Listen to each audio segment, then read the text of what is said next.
नमस्कार, आपका स्वागत है हमारे चैनल पर। आप देख रहे हैं दिन भर की बड़ी खबरों पर आधारित हमारा प्रोग्राम। भारत के चुनाव आयोग ने 2024 के महाराष्ट्र और झारखंड विधानसभा चुनावों की तारीखें घोषित कर दी हैं। महाराष्ट्र में चुनाव 20 नवंबर को होंगे, जबकि झारखंड में 2 चरणों में चुनाव होंगे, 13 और 20 नवंबर। दोनों राज्यों के परिणाम 23 नवंबर को घोषित किए जाएंगे। महाराष्ट्र में कुल सीटें 288 हैं, जिनके ऊपर मुकाबला एक ही चरण में 20 नवंबर को होगा। महाराष्ट्र में प्रमुख मुकाबला महाविकास अघाड़ी और सत्ताधारी महायुति गठबंधन के बीच है। भाजपा ने 2019 के विधानसभा चुनावों में 105 सीटें जीती थी, जबकि कांग्रेस ने 44 सीटें जीती थी। हालिया लोकसभा चुनावों में भाजपा के प्रदर्शन में काफी गिरावट देखी गई है।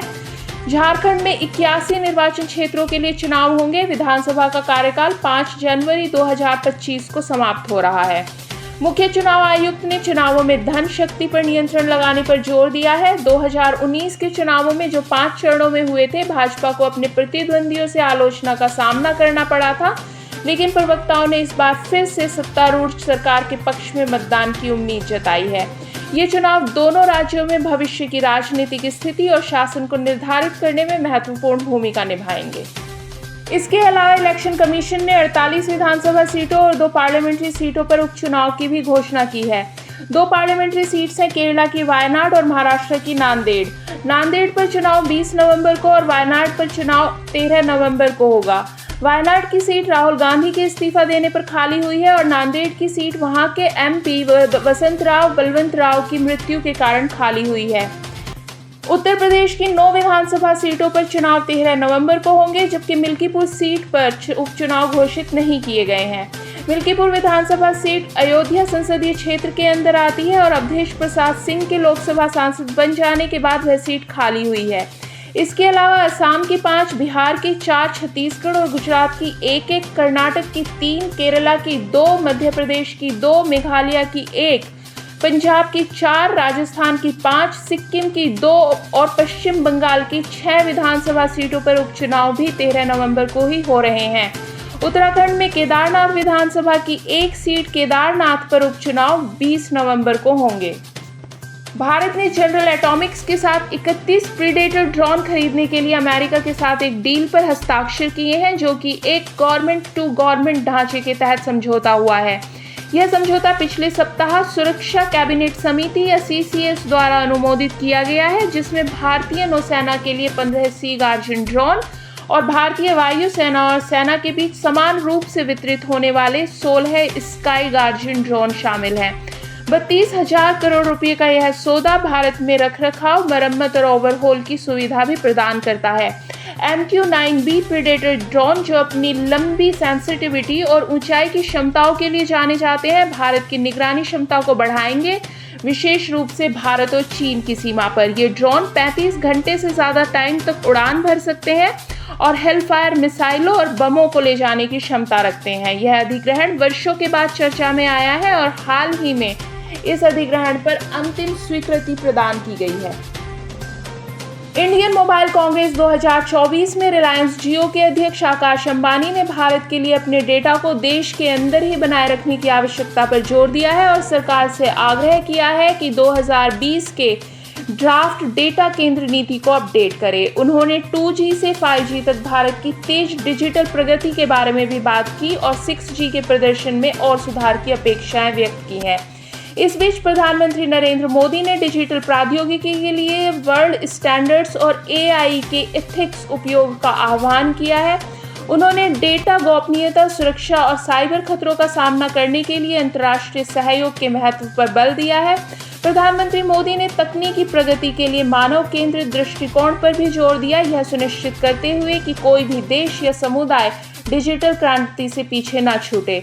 उन्होंने भारत की डिजिटल उपलब्धियों का उल्लेख किया, जिसमें 5G की व्यापक पहुंच, मोबाइल फोन निर्यात और एक मजबूत ऑप्टिकल फाइबर नेटवर्क शामिल है।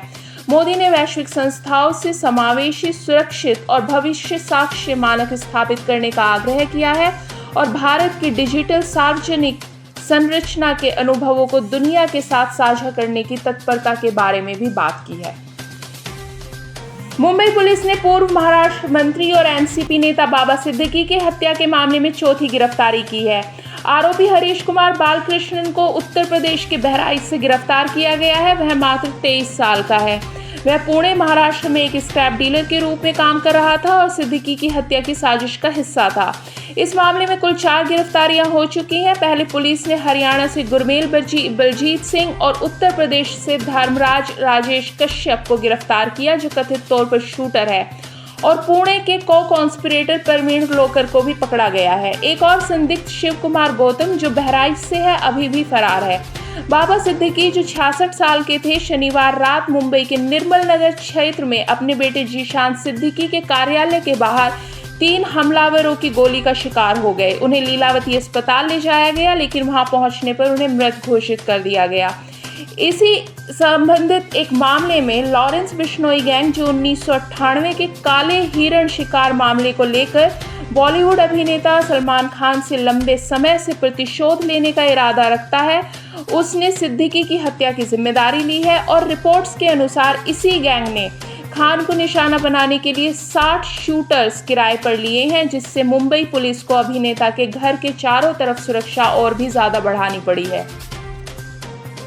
वक्फ एक्ट के संशोधन के समय हो रही समिति की बैठक में भाजपा के सत्तारूढ़ सदस्यों और विपक्ष के बीच झड़प हो गई।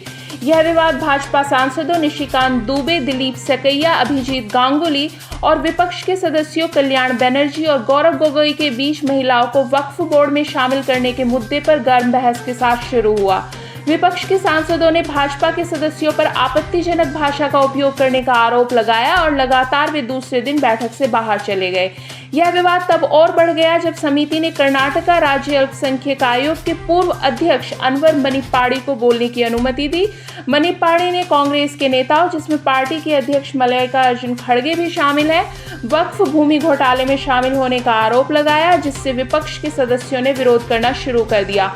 उनका कहना था कि उच्च पदस्थ व्यक्तियों जैसे खड़गे के खिलाफ बिना प्रमाण के आरोप नहीं लगाए जाने चाहिए। हालांकि समिति के अध्यक्ष जगदम्बिका पाल ने उनके विरोध को खारिज करते हुए गवाही जारी रखने की अनुमति दी। विपक्ष के सांसदों ने बाद में लोकसभा के अध्यक्ष ओम बिड़ला को पत्र लिखा, जिसमें पाल के पक्षपाती व्यवहार का आरोप लगाया गया और उनसे हस्तक्षेप करने का अनुरोध किया गया, ताकि यह सुनिश्चित किया जा सके कि अध्यक्ष निष्पक्ष रहें और संसदीय मानदंडों का पालन करें। अब तक 4 भाजपा सांसदों और कई विपक्षी नेताओं का नाम इस चल रहे विवाद में सामने आया है। 15 अक्टूबर को भारी बारिश ने चेन्नई और बेंगलुरु में यातायात में काफी बाधाएं उत्पन्न की हैं। चेन्नई में सिंगापुर, मस्कट, भुवनेश्वर, नई दिल्ली, विशाखापट्टनम और कोच्चि जैसे गंतव्यों के लिए 12 उड़ानें रद्द कर दी गई। इसका कारण यात्रियों की कम संख्या बताई जा रही है, लेकिन सुबह 11 बजे तक किसी भी उड़ान का डायवर्जन या देरी की रिपोर्ट नहीं आई थी। सरकार ने 16 अक्टूबर को चेन्नई, कांचीपुरम, तिरुवल्लुर और चेंगलपट्टू में स्कूल, कॉलेजों और गैर आवश्यक सरकारी कार्यालयों के लिए बारिश की छुट्टी घोषित कर दी है। अस्पताल, बैंक, परिवहन और बिजली जैसी आवश्यक सेवाएं सामान्य रूप से कार्य करेंगी। मुख्यमंत्री एम.के. स्टालिन ने बाढ़ से प्रभावित क्षेत्रों में एनडीआरएफ को तैनात करने का आदेश दिया है। बेंगलुरु में शहर के सबसे बड़े कार्यालय परिसरों में से एक मान्यता टेक पार्क में सुबह से बारिश के कारण फ्लड आ गई। 300 एकड़ के इस टेक्निक हब के अंदर सड़कें जलमग्न हो गई, जिससे कर्मचारियों के लिए काफी कठिनाइयां हुई। हैबल फ्लाईओवर पर भी भीड़भाड़ बढ़ गई, जिससे ट्रैफिक की स्थिति और बिगड़ गई। मौसम के ब्लॉगर्स ने टैग कर्मचारियों को यह सलाह दी कि वे कार्यालय से जल्दी निकलें ताकि ट्रैफिक से बचा जा सके। बेंगलुरु का मौसम गूगल पर भी ट्रेंडिंग सर्च बन गया है और सुबह के रश आवर में 50,000 से ज़्यादा पूछताछ के साथ यात्री बारिश और ट्रैफिक की स्थिति के अपडेट की तलाश सोशल मीडिया पर कर रहे थे। सुप्रीम कोर्ट ने पंजाब पंचायत चुनावों को चुनौती देने वाली एक याचिका को सूचीबद्ध करने पर तो सहमति व्यक्त कर दी, लेकिन यह स्पष्ट किया है कि वह वर्तमान में हो रहे चुनावों को स्थगित नहीं करेगा। याचिका में कथित अनियमितताओं का उल्लेख किया गया था और इसे तत्काल सुनवाई के लिए पेश किया गया था। Chief justice D.Y.. चंद्रचूड़ ने कहा कि मतदान शुरू होने के बाद चुनावों को रोकना अराजकता और गंभीर परिणामों का कारण बन सकता है। उन्होंने कहा कि मतदान शुरू हो चुका है, अगर हम इसे रोकते हैं तो केओस होगा। हम इस मामले को लिस्ट कर रहे हैं, लेकिन हम चुनावों पर स्टे नहीं देंगे। मुख्य न्यायाधीश ने लोकतंत्र में चुनावों के महत्व पर भी जोर दिया और कहा कि मतदान शुरू होने के बाद संसदीय चुनावों को स्थगित करने के परिणामों की परिकल्पना भी करना कठिन होगा। इसके अतिरिक्त पंजाब और हरियाणा हाईकोर्ट ने हाल ही में चुनावों पर दिए गए अपने स्टे को हटा लिया था और नामांकन प्रक्रियाओं में अनियमितताओं के संबंध में लगभग 1000 याचिकाओं को खारिज कर दिया। इन मामलों के संबंध में हाईकोर्ट का विस्तृत आदेश अभी भी अवेटेड है। नेशनल कॉन्फ्रेंस के उपाध्यक्ष ओमर अब्दुल्ला बुधवार को जम्मू और कश्मीर के मुख्यमंत्री के रूप में शपथ लेने के लिए तैयार हैं। सरकार बनाने का यह निमंत्रण लेफ्टिनेंट गवर्नर मनोज सिन्हा की तरफ से उन्हें दिया गया है, जिन्होंने ओमर अब्दुल्ला के विधानसभा पार्टी के नेता के रूप में सर्वसम्मति से चुनावित होने की पुष्टि की है। गवर्नर के लेटर में विभिन्न पार्टियों और इंडिपेंडेंट विधायकों के समर्थन का भी उल्लेख किया गया है, जो ओमर अब्दुल्ला की सरकार को अपना समर्थन देने के लिए तैयार हैं। शपथ ग्रहण समारोह 16 अक्टूबर 2024 को श्रीनगर के SKICC में आयोजित किया जाएगा।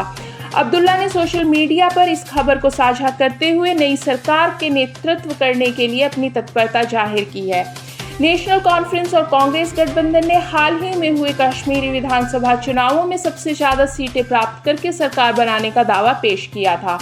यह विकास काफी महत्वपूर्ण है क्योंकि 31 अक्टूबर 2019 को जम्मू और कश्मीर में सेंटर का शासन लागू किया गया था, जिसके तहत आर्टिकल 370 को समाप्त कर दिया गया था, जो कश्मीर को एक स्पेशल स्टेटस का दर्जा देता था। आज के लिए बस इतना ही। आपको हमारा यह प्रोग्राम कैसा लगा कमेंट बॉक्स में कमेंट करके जरूर बताएं। अगर आपको यह वीडियो पसंद आया हो तो लाइक करें और शेयर करें, साथ ही हमारे चैनल को सब्सक्राइब करना ना भूलें।